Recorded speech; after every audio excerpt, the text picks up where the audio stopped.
Hey, it's Mr. Johns. Welcome back to Coding in Scratch. We're going to finish our final level, final episode here. We're adding in our enemies to the game. So we have a character that is animated. I can't jump over my own guy. I'm the one that told it how big to be. There we go. So what we have is a character that runs and jumps. He does not sink into the floor or into walls. The enemy bounces back and forth and just glides. He's actually, I could animate him and do a lot of other things with him, but I have been working on this off and on all week and a lot of frustration. And I want to apologize if I told some of you, those of you in my class at school, or anybody following online, when I say it does what you tell it to do. Now that is the case most of the time. I'd say 95% of the time. If it's not working, that's on you. However, I have the reason I do my projects with my students is because I will then discover some of the same problems and issues that my students have. Scratch is glitchy. Sometimes I have to click on the start button 2 or 3 times for it to refresh and load the correct code. So, and sometimes it just doesn't do what you think it should be doing. So, if you click 2 or 3 times on the start button and it still doesn't do it right, it could be your coding. I mean, 95%, I'd say possibility that it is something in your coding, but there are glitches, and I'm just here to say it happens, and you have to work around it. So it's taken me some time to get it to work exactly the way I want it to work. Now, this is not perfect. Now I only have, let me turn off level, go to variables and turn off level.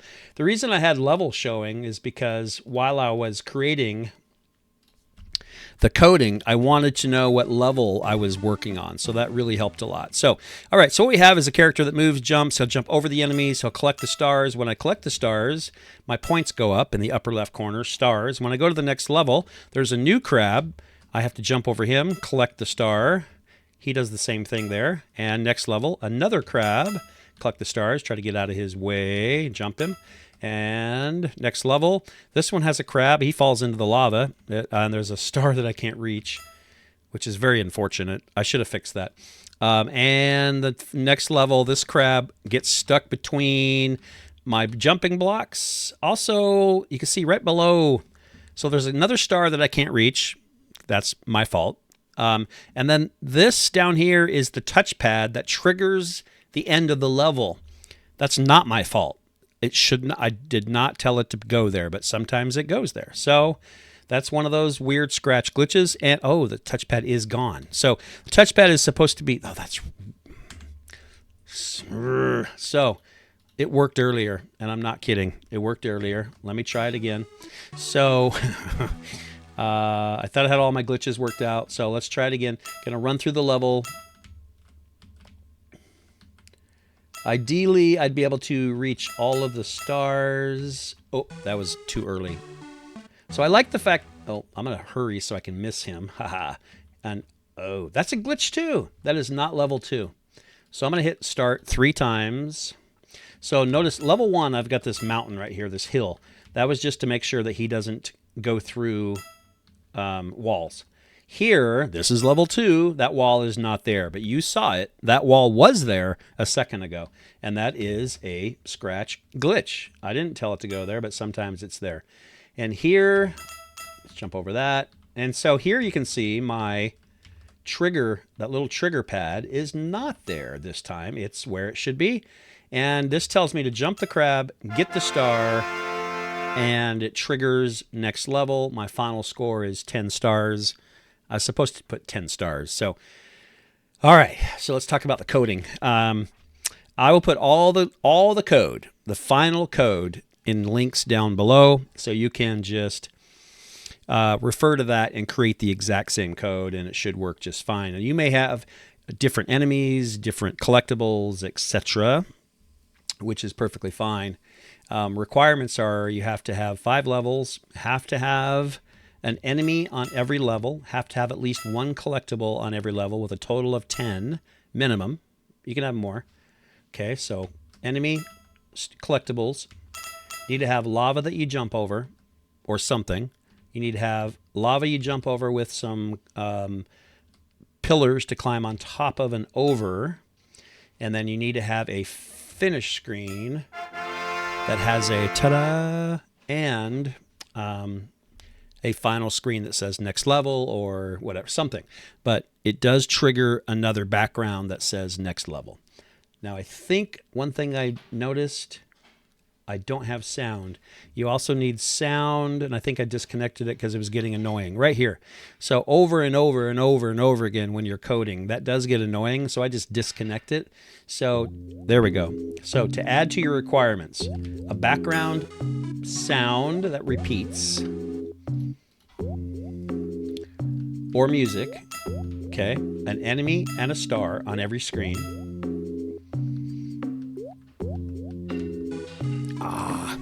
And then the rest of the stuff. Okay, so the sounds that you will have, the sounds that are required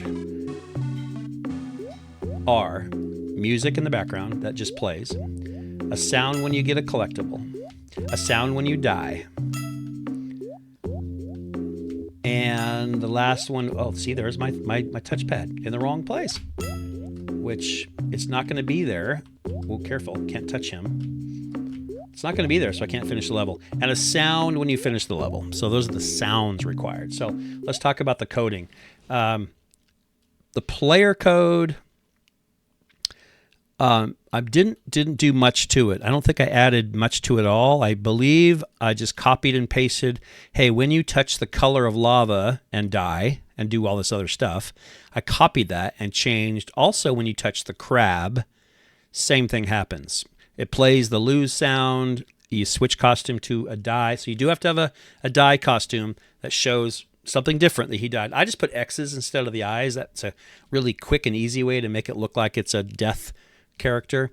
You broadcast a message, die. You wait 2 seconds. You go back to the beginning, and you switch costumes to the first costume again. Okay.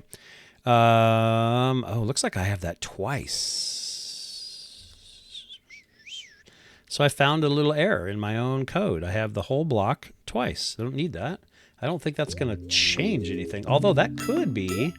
It shouldn't be what's causing my problems. But sometimes I just want to see if my touchpad shows up in the wrong place. I may have solved that. It should have nothing to do with touchpad. But other than me missing, that everything is exactly where it should. Oh, why did I start there? Now my touchpad's in the wrong place. So nope, didn't fix that. So, all right. So other than adding the touch crab die or touch enemy and die, I believe way up top, I also added broadcast exit level. I think it's the only thing I added new there. What was happening was the crab was following me to the next level. And when I'd show up, I would start here and he'd already be there and he would kill me. So I could not figure out how to make him not show up. Because remember, this is one screen, right? It's a trick of the eye. You're not actually going to multiple screens. It's one screen. And the only thing that's changing is the background and the enemies and anything else you put on the screen. But your character is literally just running left to right in the same screen repeatedly. And that's how all games are that are side scrollers. So you have to make every screen look like an extended part of the level, but it's really the same. So what I did is I put a broadcast exit level for the crab. So under crab, I now have a when I receive command, when I receive exit level, delete the clone. So he's a clone and he gets deleted if the broadcast message exit level is executed, and that solved my problem. Now, something else I wanted to talk about. Let's turn back on levels. You'll notice that when I start, oh, come on, start the level, show the level. Oh, is it underneath? Level. There we go. You notice that when I start the game, I'm actually on level 2, not level 1. Well, I had to do a little research on that because I was having, again, some issues. And it turns out that some of the best scratchers out there, including Griffpatch and others, they just use level 1 as a place to hide the enemy, the original enemy. And then you make clones of the enemy that show up starting on level 2. Now, why that is, I don't know, and it doesn't matter to me. All I know is level 2 is the first level that shows up, and you'll even notice under my ground. So do this too, please. Make 2 copies. Make a copy. So I have my ground costumes, 1, 2, 3, 4, 5, 6, etc. But I right-clicked and I duplicated my first one, and so it is exactly the same. It has a fish up here, and this one has a fish. It's the same. So because one you never see, okay? And what's actually there is we tell the crab to show up on level 1, and then we make clones of him. So let's quickly go through the crab coding if you want to know what's happening, and I'll explain the best I can. So when you receive the next level, which would be level 2, create a clone of myself. So that first crab, he gets copied and he shows up right there. If it's level 2, then spawn crab at. So I made a new block. I called it, made a block, and I made it look just like this. Okay. Spawn, and this is a input, like input, I forget what it's called, input number, and this is a input text, input number, input number. So I just typed in crab, and then I typed in the location of the crab, which is the way I find that out, remember, is to hit stop and then show the crab and drag him where I want him to be. Those numbers show up right here, X and Y coordinates, and I type them in right here. So 59, he's a little bit off where he was, but it's close enough. 59 and negative 113 is when the first crab spawns. Okay. Now I also spawn one on level 3, one on level 4, one on level 6. Now what's weird is, and you need one on every level. So I really should have level 5 in there as well. So I can just duplicate, slap one in there, call this level 5. I'll move that out of the way. Put this in here. I don't think those are all separate blocks. I'm looking at how they're lined up. Sometimes I just have to make sure. So I don't think that's going to affect my game. It should. It should. I was having problems with the crab. Okay, there's one there. There's one there. He falls into. So I have a crab on every level. Which I had before, which I shouldn't have. Ta-da! Okay, and then I finished. Game over. So, crab on every level. I also add 2 more blocks, custom blocks. They're pink.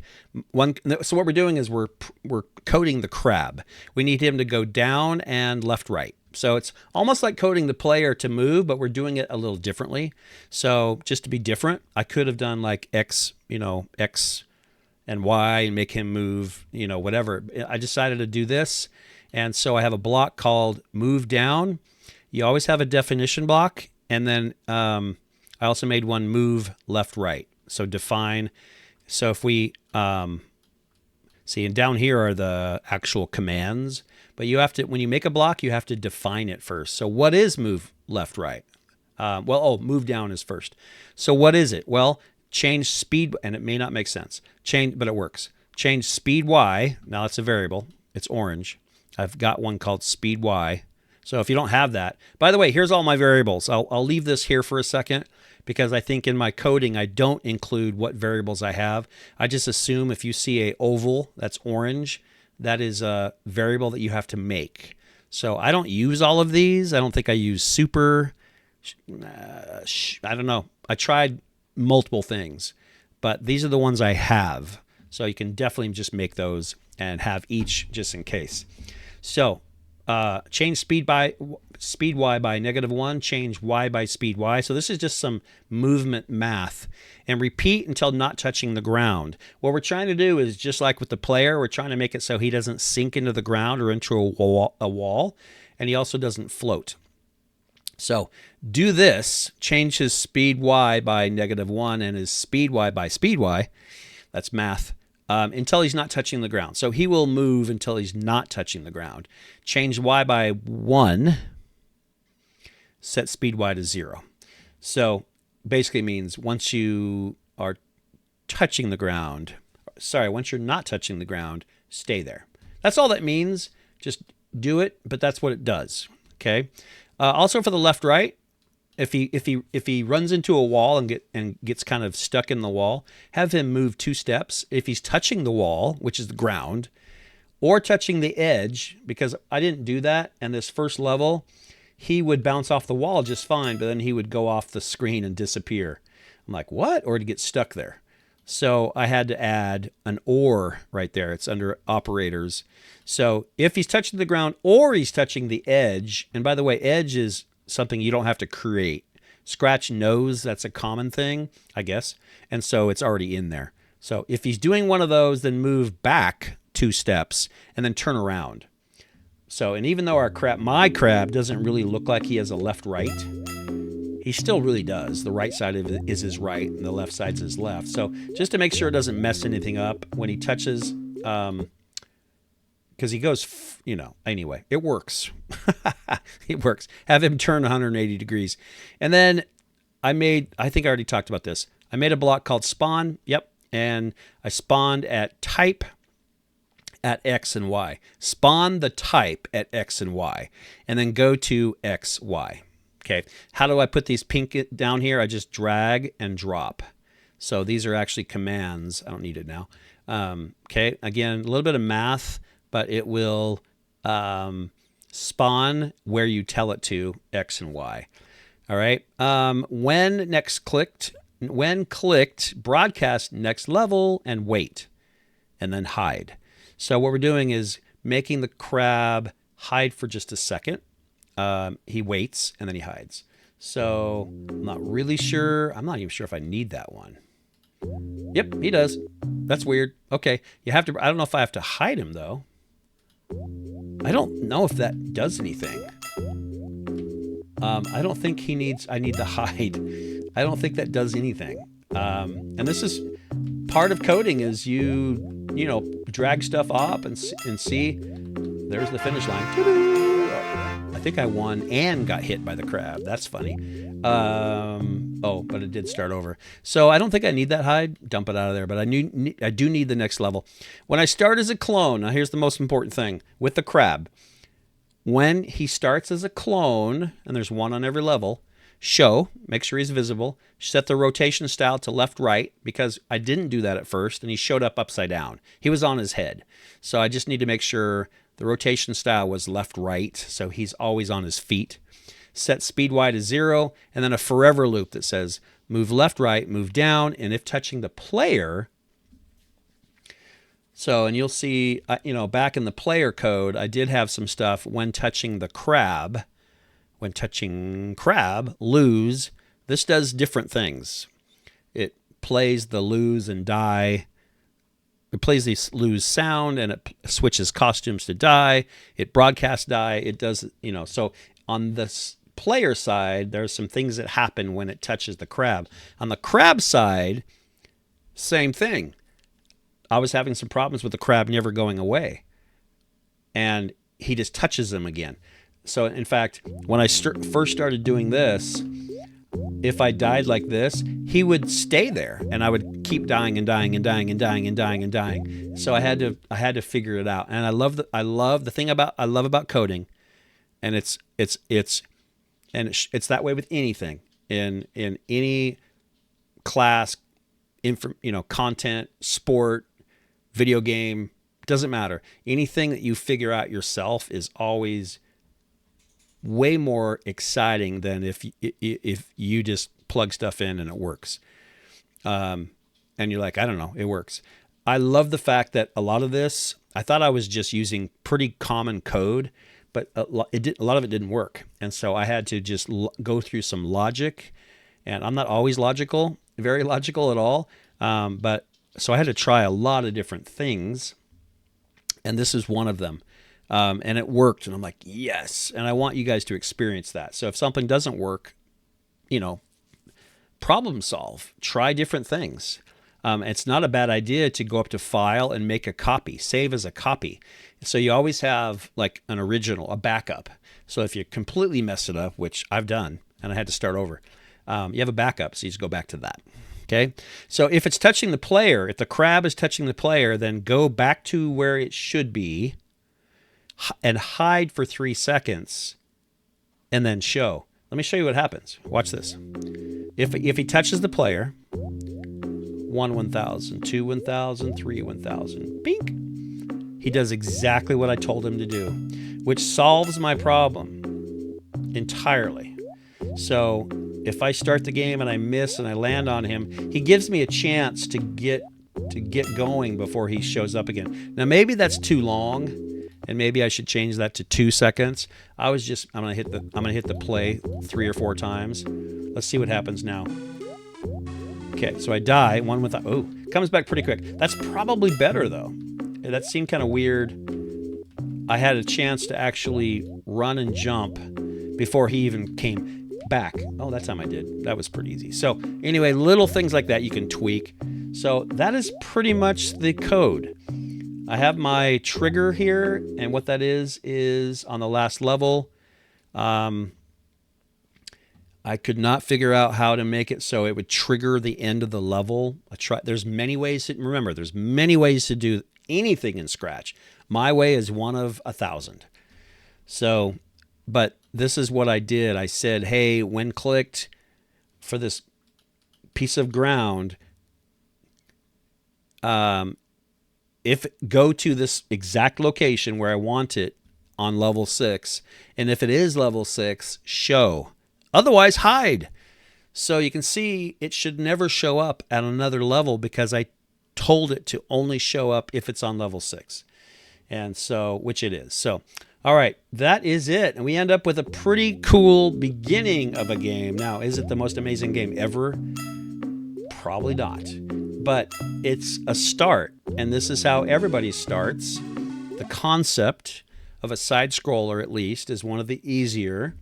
But I hope it at least taught you a few things, and even excited you, motivated you to maybe do some other things in Scratch, different styles of games, maybe not even a game, different animations. You can use this tool for a lot of different things. My mind is already going, well, this was an underwater level. What about the next one could be snow or a forest or desert with cactus, and you have to avoid the cactus and maybe some enemies. And what kind of enemies? Maybe things will be flying in the air. There's just every level gets harder. I love that. So there's just so many places you can go with this, and you could end up with a 10-level game with bosses and a big boss at the end. You could certainly do that. But for this assignment, this is as far as we're going to take it. I'm super excited to see how everything went and hear about how things went with you guys. If you have any comments, leave them below. If you have a chance to try this and you're not in my class, give it a shot. Scratch.mit.edu. Have some fun with it.